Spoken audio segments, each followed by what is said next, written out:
Assalamualaikum warahmatullahi wabarakatuh. Alhamdulillahi hamdan katsiran thayyiban mubarakan fih kama yuhibbu rabbuna wa yardah. Ashhadu an la ilaha illallah wahdahu la syarikalah wa ashhadu anna Muhammadan abduhu wa rasuluh. Allahumma salli wa sallim wa barik ala hadan nabiyil karim Muhammadin wa ala alihi wa ashabihi wa man sara ala nahjihi wa tamassaka bi sunnatihi ila yaumiddin. Qala Allah ta'ala fil Qur'anil Karim, a'udzu billahi minasy syaithanir rajim. Ya ayyuhalladzina amanu taqullaha haqqa tuqatih wa la tamutunna illa wa antum muslimun. Amma ba'd. Ayuhal muslimun, jamaah kaum muslimin yang semoga dirahmati oleh Allah Subhanahu wa taala. Alhamdulillah, segala puji hanya milik Allah Subhanahu wa taala. Marilah kita kembali memujinya dalam rangka untuk mensyukuri segala nikmat dan karunia yang telah Allah karuniakan kepada kita. Kemudian salawat dan salam untuk Nabi besar Muhammad sallallahu alaihi wasallam. Allahumma salli ala Muhammad wa ala ali Muhammad. Baiklah hadirin wal hadirat, karena memang berhubungan qadarullah pembesar suara mikrofonnya lagi rusak, maka diharapkan kita bisa bekerja sama dan saling memaklumi. Iya, sehingga walaupun tidak ada mikrofon, kita bisa mengambil faedah dan mendengarkan dari kajian yang akan kita laksanakan. Pertama kali, hadirin yang dimuliakan oleh Allah Subhanahu wa taala, kita bersyukur kepada Allah, memperbanyak bacaan hamdalah alhamdulillahirabbil alamin. Kemudian kita selalu bersalawat kepada Nabi besar Muhammad sallallahu alaihi wasallam. Allahumma shalli ala Muhammad wa ala ali Muhammad. Hadirin yang dimuliakan oleh Allah Subhanahu wa taala, para ikhwah akhwat yang semoga Allah rahmati. Salah satu keterangan Al-Qur'an yang Allah Subhanahu wa taala jelaskan dalam Al-Qur'an, bahwasanya seluruh nikmat yang kita peroleh pada hari ini, dan nikmat yang paling besar itu adalah nikmat hidayah. Ini tidak hanya semata-mata usaha kita, namun nikmat hidayah tersebut datang dari Allah Subhanahu wa taala. Akan tetapi di situ ada korelasi, ada hubungan antara usaha kita dengan hidayah. Karena memang di akidah Ahlussunnah wal Jamaah bukanlah Jabariyah. Bukanlah akidah yang meyakini bahwasanya manusia itu tidak ada masyiah, tidak ada iradah, tidak ada kehendak, keinginan. Manusia itu bagaikan daun yang diterbangkan oleh angin gitu. Namun dalam akidah Islam, akidah Ahlussunnah wal Jamaah, bahwasanya yang memberikan hidayah memang Allah, namun kita diberikan oleh Allah kehendak untuk memilih hidayah tersebut. Sehingga di dalam Al-Qur'an, ya, di antaranya dalam surah Al-Kahfi itu Allah Subhanahu wa taala mengatakan, "Faman syaa'a falyu'min wa man syaa'a falyakfur," gitu. Barang siapa yang ingin maka berimanlah, maka tentu dia akan mendapatkan ganjaran pahala, surga dan kenikmatan kelak di akhirat. Faman syaa'a falyakfur. Kalau seandainya dia ingin kufur, artinya Allah berikan dia masyiah, kehendak gitu. Maka silakan kafir. Akan tetapi ingat, Allah Subhanahu wa taala telah menyediakan azab yang pedih bagi orang-orang kafir. Maka hadirin yang dimuliakan oleh Allah Subhanahu wa taala, tatkala Allah menceritakan tentang keadaan orang-orang yang beruntung di akhirat, ketika orang-orang mukmin di dunia masuk ke dalam surga, maka Allah abadikan ungkapan mereka dalam surah Al-A'raf. Apa kata Allah Subhanahu wa taala? Mengabadikan perkataan mereka ahlul jannah kelak di akhirat. Mereka mengatakan, wa qalul hamdulillahilladzi hadana lihada wa ma kunna linahtadiya laula an hadanallah. Mereka mengatakan waqalu, mereka mengatakan alhamdulillah, segala puji hanya milik Allah. Mereka memuji Allah. alladzi hadana li hadza, yang telah memberikan hidayah, petunjuk kepada kami sehingga kami bisa meraih surga ini. Wa ma kunna, dan kami tidaklah dahulu linahtadiya, mendapatkan hidayah, laula an hadanallah, kalau seandainya tidak dari Allah hidayah tersebut. Kalau seandainya Allah yang tidak kalau seandainya Allah yang tidak memberi hidayah kepada kami, kami tidak akan mendapatkan hidayah. Maka untuk itu, ya, supaya kita bisa dijaga oleh Allah, hadirin yang dimuliakan oleh Allah, maka ada hal-hal yang mesti kita lakukan. Penjagaan Allah yang paling penting ketika di dunia ini adalah kita dijaga dari perbuatan maksiat. Namun kita juga berharap Allah jaga dari musibah, ya. Namun musibah dalam masalah agama, seperti terjatuhnya seseorang ke dalam kesyirikan, ke dalam kemungkaran, kebid'ahan, ya, kemaksiatan, ini tentu jauh lebih berbahaya. Maka salah satu solusi yang pernah disabdakan oleh Nabi SAW sebagaimana dalam hadis yang dikeluarkan oleh Imam At-Tirmizi, hadis yang sangat ma'ruf dari sahabat Ibnu Abbas, bahwasanya Rasulullah bersabda, ihfazillaha yahfazka, ihfazillaha tajidhu tujahaka, fa idza sa'alta fas'alillah, wa idza ista'anta fasta'in billah. Kata Nabi SAW, ihfazillah, jagalah Allah. Yahfazka, niscaya Allah Subhanahu wa taala akan menjagamu. Pertanyaannya, bagaimana menjaga Allah? Allah nggak butuh penjagaan kita. Maka dijelaskan oleh para ulama ketika menjelaskan mensyarah hadis ini, maksudnya adalah menjaga syariat-syariat Allah Subhanahu wa taala, mengerjakan apa yang diperintahkan oleh Allah dan menjauhi larangan-larangan Allah Subhanahu wa taala. Tajidhu tujahaka, maka engkau akan dapati Allah Subhanahu wa taala di hadapanmu. Ini ada beberapa tafsir di kalangan para ulama, dan diantaranya adalah seolah-olah Allah Subhanahu wa taala akan senantiasa memantau kita, dan itu pasti Allah Subhanahu wa taala Maha melihat.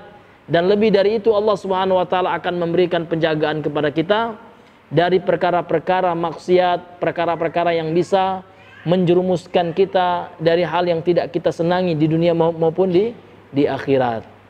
Fa idza sa'alta fas'alillah, dan kalau seandainya engkau meminta, mintalah kepada Allah.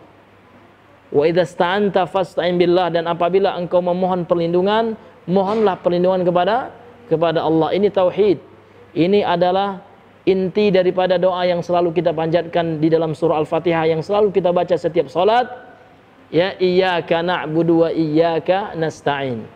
Hanya kepada engkau sajalah ya Allah kami menyembah, dan hanya kepada engkau sajalah ya Allah kami memohon pertolongan. Jadi kita tidaklah boleh meminta pertolongan kecuali hanya memohon kepada Allah. Semoga kita semua hadirin dijaga oleh Allah Subhanahu wa taala. Itu yang terpenting, ya.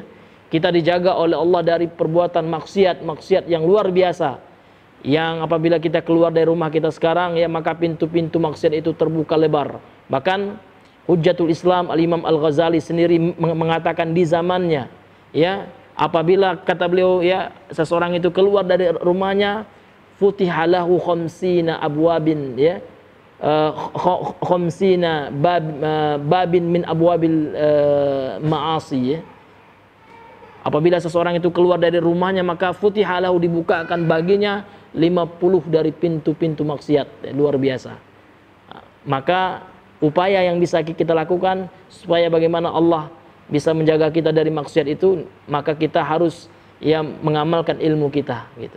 Menjauhkan diri kita dari apa yang Allah larang, dan kita senantiasa mengerjakan apa yang diperintahkan oleh Allah sesuai dengan kesanggupan kita. Hadirin yang dimuliakan oleh Allah Subhanahu wa taala, kita kembali melanjutkan pembahasan kita,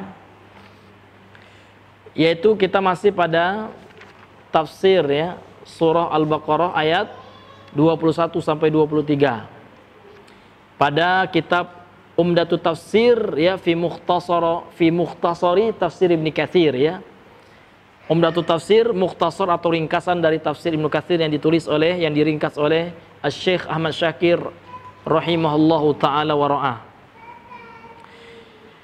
Jadi pada pertemuan yang lalu, ya, kita telah membawakan sebuah riwayat yang dikeluarkan oleh Imam Ahmad dalam musnadnya, dan beliau mengatakan wa isnaduhu sahih, ya, isnad yang sanadnya sahih. Kemudian juga sanad ini atau riwayat ini juga disahihkan oleh para ulama yang lainnya. Ya, ini tentang mimpi saudara laki-laki Aisyah dari sebelah ibunya. Siapa namanya kemarin hari? Masih ada yang ingat? Hadis yang kita bacakan kemarin? Siapa? Namanya siapa Pak ya? Siapa? Siapa? Oh, bukan Pak ya? Nah, iya. Ini ya riwayatnya sudah kita baca pada pertemuan yang sebelumnya gitu Pak.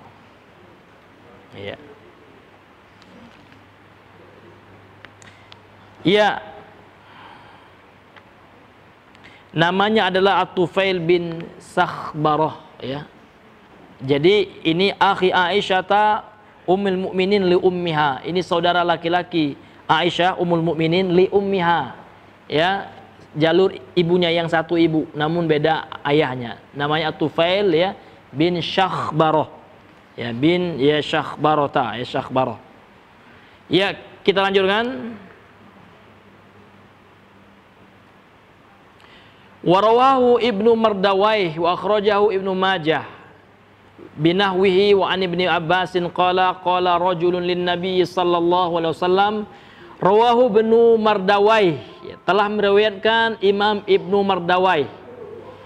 Wa akhrajahu Ibnu Majah, kemudian dikeluarkan oleh Imam Ibnu Majah dalam sunannya binahwihi yang sama dengan riwayat yang sebelumnya. Ani Ibni Abbasin qala, dari Ibnu Abbas dia telah berkata, qala rajulun lin Nabi sallallahu alaihi wasallam, telah berkata seorang laki-laki kepada Nabi sallallahu alaihi wasallam, masya Allahu wa syi'ta, apabila Allah berkehendak dan engkau berkehendak. Jadi ada laki-laki, ini sahabat juga ini. Karena sahabat itu walaupun dikatakan rajulun ya, maka dalam kaidah ilmu hadis tetap ya hadisnya tidak dikatakan majhul ya. Karena sahabat itu kulluhum udul ya, seluruhnya itu adil. Jadi sahabat itu nggak ada yang dicerca gitu ya. Ya. Kecuali nanti perawi dari tabi'in ya kan, ini ya.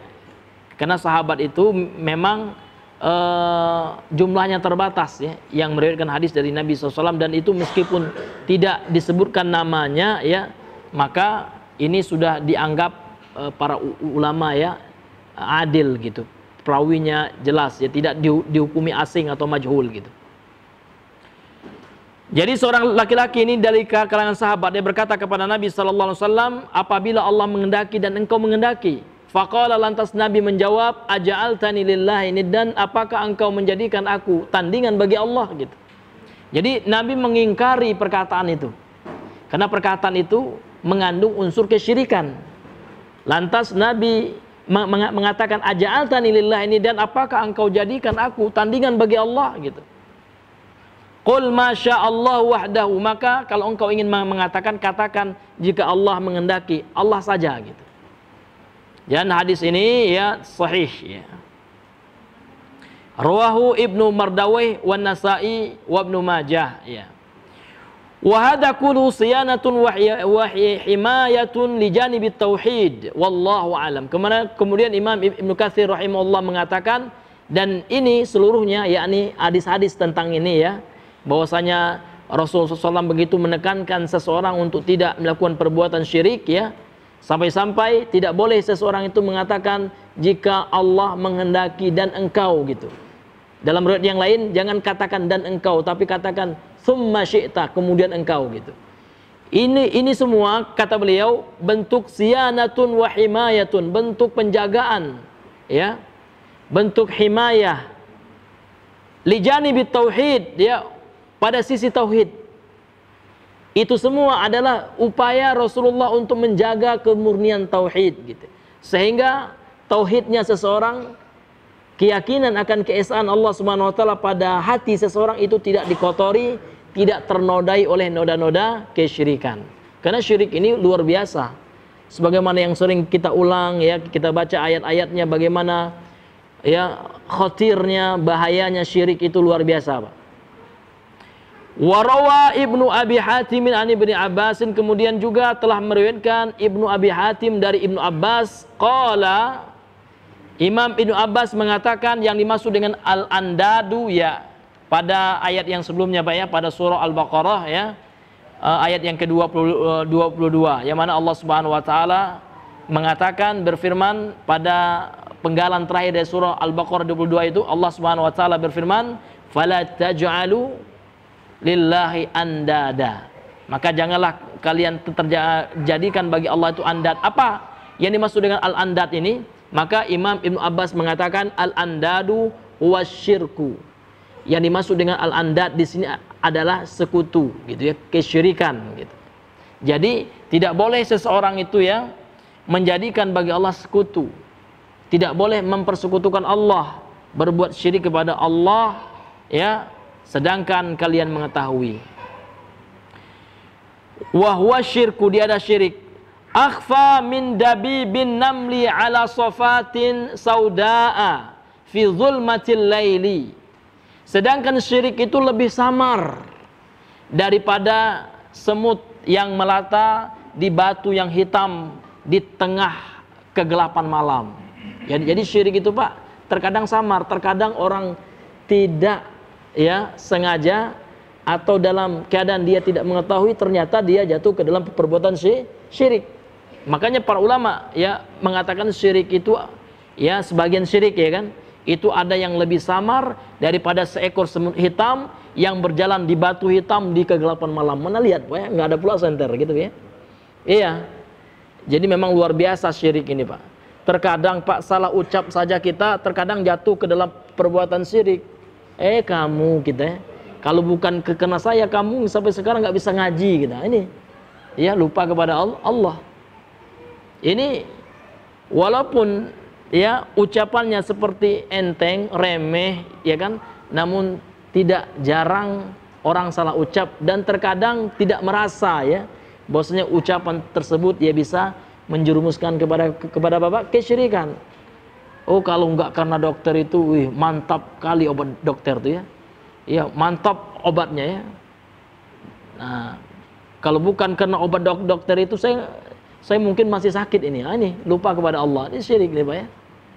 Iya, meskipun perkataannya tuh enteng gitu. Maka seorang mukmin yang bertauhid kepada Allah, dia selalu mengikat hatinya kepada alhamdulillah dengan izin Allah. Ya kan, Allah Subhanahu wa taala ya kan telah memberikan kepada saya kesehatan, kemudian bisa melalui perantara dokter itu ya kan, dengan obat itu ya jangan lupa dengan Allah Subhanahu wa taala.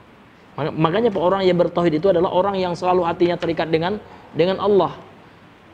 La haula wala quwata illa billah gitu. Hasbunallah wa ni'mal wakil. Itu semua ya ada dalam sanubarinya, sudah terpatri dalam hatinya, dalam jiwanya. Itu orang yang bertauhid kepada Allah Subhanahu wa taala, dan dia tidak takut, Pak, dengan apapun dalam kehidupan dunia ini. Memang dia sudah tahu semuanya sudah di bawah ketentuan Allah Subhanahu wa taala. Yang terpenting kita hanya berusaha melakukan kebaikan-kebaikan. Memang usaha itu ya harus kita lakukan gitu. Iya, sebagaimana firman Allah Subhanahu wa taala, wa amma man a'ta wattaqa gitu. Itu kan usaha itu. Wa saddaqa bil husna fasanu yassiru lil yusra, itu kan usaha. Dan adapun orang-orang yang memberi usaha, Pak, kita memang dituntut untuk berusaha. Wasaddaqa bil husna, kemudian dia membenarkan ya kan kebaikan, pahala, surga di akhirat. Fasanu yassiruhu lil yusra, maka akan kami mudahkan dia untuk melakukan kebaikan yang mengantarkannya ke dalam surga tersebut. Sedangkan usahanya yang buruk ini akan berdampak pada dirinya juga gitu. Ya kan, wa amma man bakhila wastaghna wa kadzdzaba bil husna fasanuyassiru lil usra gitu. Adapun orang yang kikir, yang pelit, ya kan, kemudian dia mendustakan janji Allah Subhanahu wa taala bagi orang-orang yang mengeluarkan hartanya, bersedekah, berzakat, berinfak, ya kan, fasanuyassiru lil usra, kami mudahkan juga, namun kami mudahkan dia untuk menempuh sesuatu yang sukar kelak di akhirat gitu. Kami mudahkan dia untuk masuk ke dalam api neraka. Na'udzubillahi min zalik. Butuh usaha, Pak. Memang hidayah taufik dari Allah, namun hidayah taufik itu butuh kita mengusahakannya. Ya. Karena hidayah itu bagaikan rezeki, sama Pak, sama betul. Ya kan, karena rezeki Allah itu luas. Nikmat Allah itu luas, tidak terhitung. Maka di antara nikmat Allah, rezeki Allah itu berupa hidayah. Hidayah itu juga harus diusahakan. Demikian pula kehidupan dunia kita. Kita sekarang pingin beli rumah, nggak bisa kita hanya ya duduk ya kan termenung saja gitu Pak. Butuh usaha, butuh bekerja mencari maisha. Demikian juga ketika kita ingin surga, butuh ada usaha yang harus kita lakukan gitu. Melakukan apa yang diperintahkan oleh Allah dan meninggalkan apa yang diharamkan oleh Allah Subhanahu wa taala. Wa huwa ayyaqula, dan bentuk kesyirikan yang samar tersebut kata beliau, ada orang yang mengatakan, seseorang mengatakan, wallahi demi Allah, wa hayatika ya fulanu, demi Allah dan demi kehidupanmu. Lihat, ketika dia bersumpah kepada selain Allah, tidak hanya bersumpah kepada Allah, lantas kemudian dia juga bersumpah kepada selain Allah, yaitu dengan kehidupan. Wa hayatika ya fulanu, wahai fulan, ya, maka ini juga termasuk syirik Pak. Terkadang ya orang melakukannya tanpa menyadarinya. Bahkan ada juga kita dengar ya, demi Allah, demi Rasulullah, syirik gitu. Karena berdasarkan keumuman hadis Nabi SAW, Nabi mengatakan, ya kan, man halafa bi ghairillah, dan hadis Imam Ahmad ya, man halafa bi ghairillah faqad asyrak. Barang siapa yang bersumpah dengan selain nama Allah, maka sungguh dia telah berbuat syirik. Enggak boleh Pak ya. Ya. Yeah. Wahayati, dan demi kehidupanku, ini nggak boleh juga Pak. Karena memang seseorang itu mesti bersumpah hanya menyebut nama Allah. Karena sumpah itu bukan perkara yang remeh gitu. Seseorang bersumpah tentu itu adalah perkara yang besar gitu. Perkara yang kecuali orang yang suka sumpah palsu Pak ya. Iya, itu lain lagi. Itu zur ya. Makanya di antara orang-orang yang dicampakkan oleh Allah, na'udzubillah min zalik, ke dalam nerakanya Allah adalah orang yang suka bersumpah palsu ketika di dunia.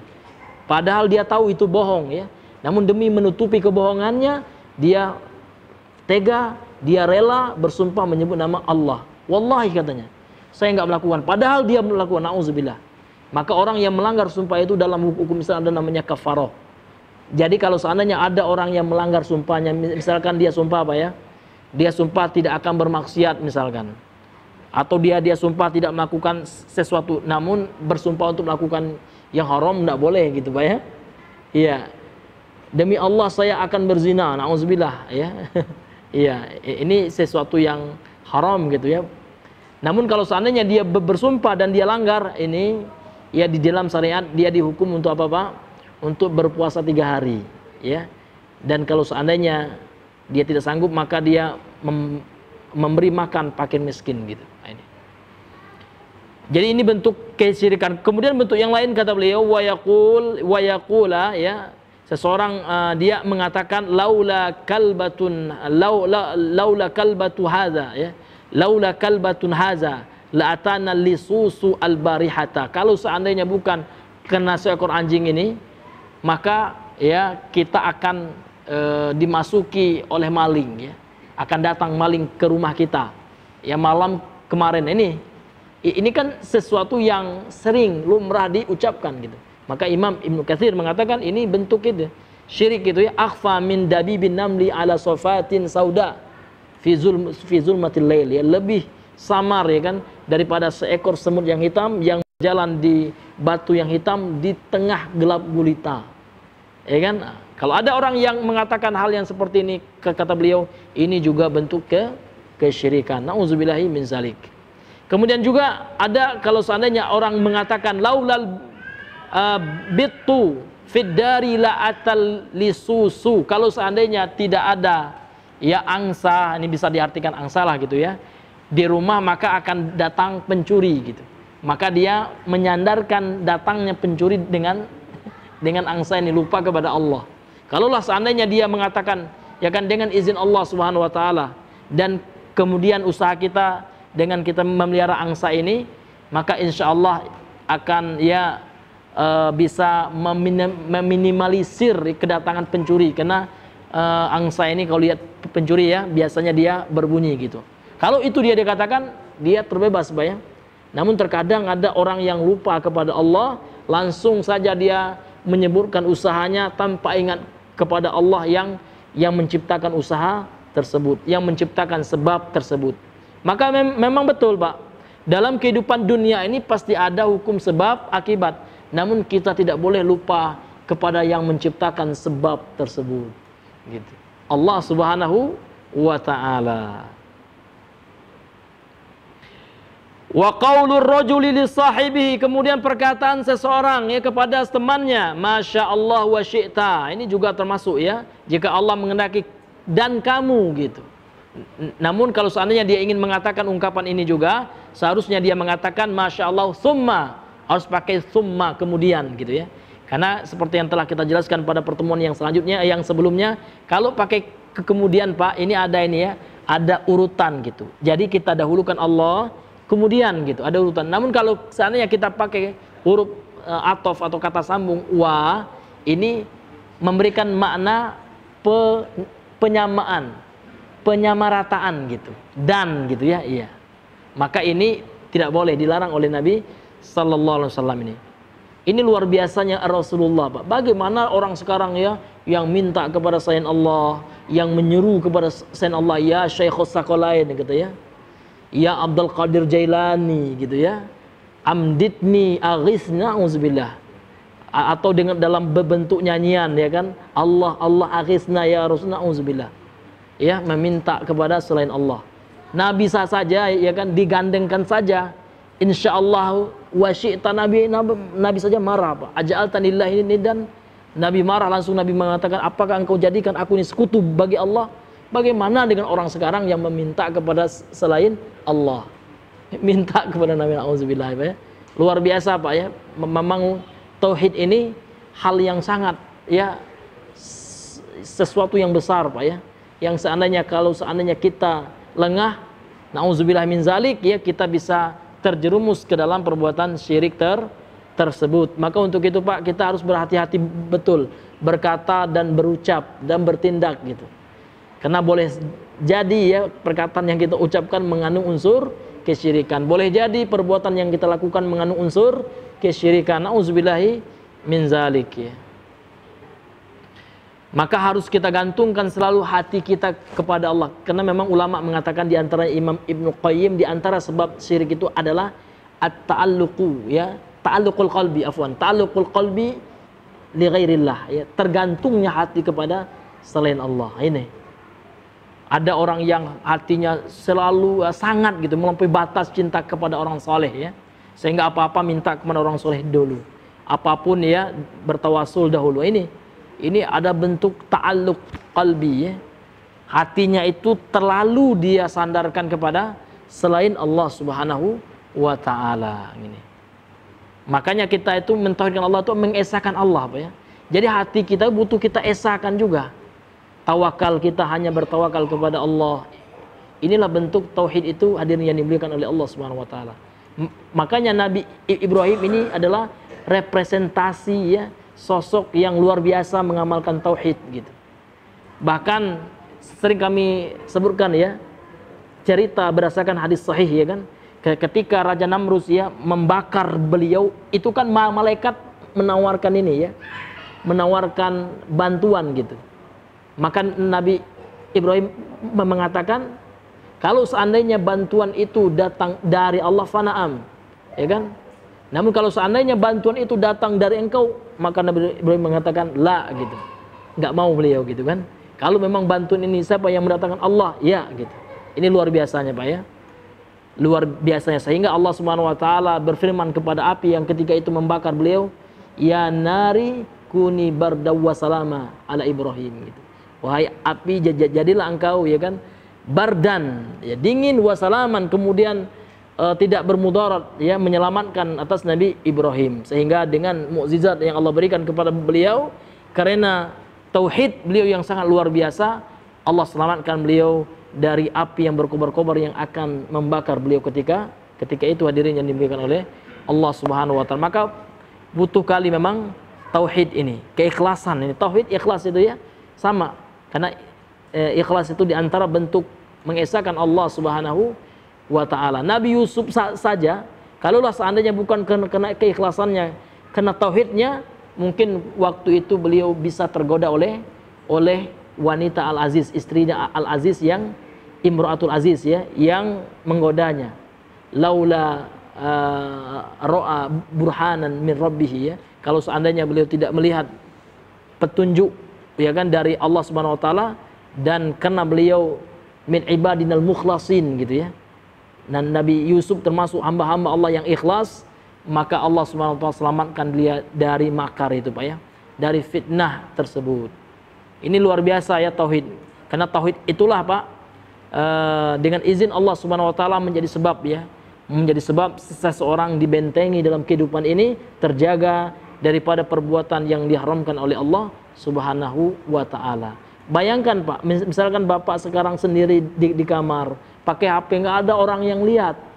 Bapak bisa lihat bebas, mau lihat acara apa saja di handphone itu. Apa yang menghalangi Bapak untuk tidak melihat yang haram? Tauhid Bapak, keyakinan Bapak bahwasanya Allah Subhanahu wa taala melihat. Itu tauhid. Itu buah dari tauhid itu. Betul-betul hatinya tergantung dengan Allah dan dia selalu merasa diawasi oleh Allah Subhanahu wa taala. Bagaimana seorang pedagang bisa jujur Pak? Orang nggak tahu, bisa dia tambah ininya, bisa dia kurangi, orang nggak tahu. Namun karena tauhidnya, dia merasa selalu dilihat oleh Allah walaupun orang nggak tahu. Namun dia meyakini bahwasanya Allah Subhanahu wa taala melihat dan mengetahuinya. Ini luar biasa ya. Makanya tauhid itu tidak hanya teori sebenarnya. Yang kita pelajari kitab tauhid ini semuanya kan dalam rangka teori Pak ya.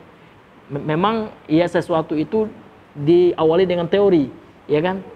Karena seseorang tidak akan bisa mempraktekkan sesuatu kalau dia nggak memahami konsepnya, kan gitu. Apapun halnya itu, walaupun itu perkara dunia, ya kan? Kalau seandainya orang nggak tahu konsepnya, tentu untuk mempraktekkannya nggak bisa gitu. Demikian juga kita belajar tauhid sekarang, itu konsep Pak. Namun pengamalannya ini butuh usaha dan kesabaran dari kita. Kita sekarang sudah tahu ya tentang bagaimana Allah itu maha pemberi rezeki. Ini bagian daripada tauhid rububiyah gitu. Namun terkadang ada juga di antara kita ya terkadang ragu gitu terhadap Allah Subhanahu wa taala. Oh, kalau seandainya saya enggak bekerja di bank itu, dari mana rezeki saya? Nauzubillah ya. Ini ya diuji praktek tauhidnya gitu Pak. Kalau seandainya saya enggak bekerja di sana aja, saya mau makan apa katanya. Subhanallah ya. Nah, ini seolah-olah Allah lupa. Kan dalilnya ada juga kan kita butuh ikhtiar. Ikhtiar memang butuh kita. Namun ikhtiar itu haruslah ikhtiar pada sesuatu yang dihalalkan oleh Allah. Jangan sampai kita berdalil dengan ikhtiar yang haram ya. Kenapa kita masih kekeh dalam yang haram itu ya? Sebagai ikhtiar, padahal itu dimurkai oleh Allah Subhanahu wa taala. Disitulah ya kita membutuhkan tauhid kepada Allah Subhanahu wa taala, keimanan kita kepada Allah Subhanahu wa taala. Kemudian hadirin yang dimuliakan oleh Allah Subhanahu wa taala, laulallahu wa fulanun. Nah, kalau ada ucapan orang, kalaulah seandainya bukan karena Allah dan si fulan, ini juga termasuk Pak. Ya, dan si fulan ya, ini menyamakan ya Allah dengan si fulan itu. Namun kalau seandainya dia mengatakan laulallahu summa fulanun, nah ini tidak apa-apa. Ya, karena di situ ada urutannya, dia dahulukan Allah gitu. Namun kalau pakai wa, ini ada unsur dia menyamakan ya kehendak Allah dengan si fulan tersebut. La taj'al fiha fulanun hadza kulluhu bihi syirkun ya. Jangan ya engkau jadikan di dalamnya, yakni di dalam kehendak itu si fulan itu ya disamakan dengan Allah, karena di dalamnya semuanya ini adalah terdapat unsur kesyirikan ya. Thumma dzakara al-Hafidz Ibnu Katsirin hahuna. Kemudian Al-Hafidz Ibnu Katsir di sini menyebutkan hadisan tawilan, sebuah hadis yang panjang, anil musnadi lil imami Ahmad, dari hadis dalam kitab al-musnadnya Imam Ahmad, min haditsil Harits bin Harits al-Asy'ari, dari hadis sahabat Al-Harits bin Harits ya. Al-Harits bin Al-Harits al-Asy'ari, anna Nabiyallahi sallallahu alaihi wasallam qala innallaha azza wa jalla amara Yahya bin Zakaria bi khamsi kalimatin. Ya, kemudian Al-Hafiz Ibnu Katsir menyebutkan sebuah hadis yang panjang ya kan. Kemudian hadis ini diringkas Pak ya. Diringkas oleh peringkas kitab ini ya, yakni oleh Syekh Ahmad Syakir, bahwasanya Allah Subhanahu wa taala ya memerintahkan kepada Nabi Allah yakni Yahya bin Zakaria alaihissalam bi khamsi kalimatin, dengan 5 perkataan. An ya'mala bihinna, supaya beliau mengamalkan 5 perkataan tersebut. Wa an ya'muru bani Israil an ya'malu bihinna, dan supaya dia memerintahkan Bani Israel untuk mengamalkan 5 perkataan tersebut, ya kan. Wa dzakarul hadis, ya, kemudian Imam Ibnu Katsir menyebutkan hadisnya yang panjang itu, wa fihi, dan poin ya yang bisa kita ambil ya kan, ringkasan namun ini berfaedah ya kan. Poin yang bisa diambil dari hadis itu, kata Imam Ahmad Syakir rahimahullah, wa awaluhunna, yang pertama sekali yang disuruh Nabi Yahya untuk mengamalkannya, kemudian diperintahkan juga beliau untuk menyampaikannya, memerintahkan Bani Israel untuk mengamalkannya. Yang pertama adalah anta'budullaha wa la tusyriku bi syai'an. Yang pertama adalah hendaknya kalian menyembah Allah Subhanahu wa taala saja dan tidak berbuat syirik sedikit pun kepada Allah Subhanahu wa taala. Fa inna misla dzalika mislu rajulin ishtara 'abdan. Perumpamaan orang-orang yang berbuat syirik itu ya kan, ini seperti seseorang yang membeli seorang budak min khalisi malihi, dari hartanya gitu, dari hartanya pribadi, biwarakin au zahabin, dengan lembaran uang atau dengan emas. Faja'ala ya'malu yu'addil ladzi alaihi ila ghairi sayyidihi. Kemudian budak ini mengamalkan dan menunaikan sesuatu tanpa perintah daripada tuannya gitu. Jadi diumpamakan oleh Nabi dalam hadis ini, orang yang berbuat syirik itu seperti ya seorang budak yang sudah dibeli oleh tuannya, kemudian budak ini mengerjakan sesuatu tanpa sesuai dengan apa yang diperintahkan oleh tuannya gitu. Fa ayyukum yasurru ayyakuna abduhu kadzalika, dan seperti itulah Allah Subhanahu wa taala. Kita ini hamba Allah gitu. Maka kalau seandainya kita hamba Allah, tentu kita nggak senang ya, seperti keadaan budak ini yang sudah dibeli oleh tuannya, namun dia mengerjakan sesuatu yang tidak sama dengan apa yang diperintahkan oleh tuannya. Demikian juga kita sebagai hamba Allah Subhanahu wa taala. Wa innallaha khalaqakum wa razaqakum. Allah Subhanahu wa taala yang telah menciptakan kalian, yang telah menciptakan kita, kemudian yang telah memberikan rezeki kepada kita. Maka terkadang sebagian kita juga berbuat syirik kepada Allah, bagikan budak yang mengerjakan tidak sesuai dengan apa yang diperintahkan oleh tuannya. Demikian juga hamba-hamba Allah katanya. Sehingganya di akhir hadis ini Rasulullah mengatakan fa'buduhu wa la tusyriku bi syai'an.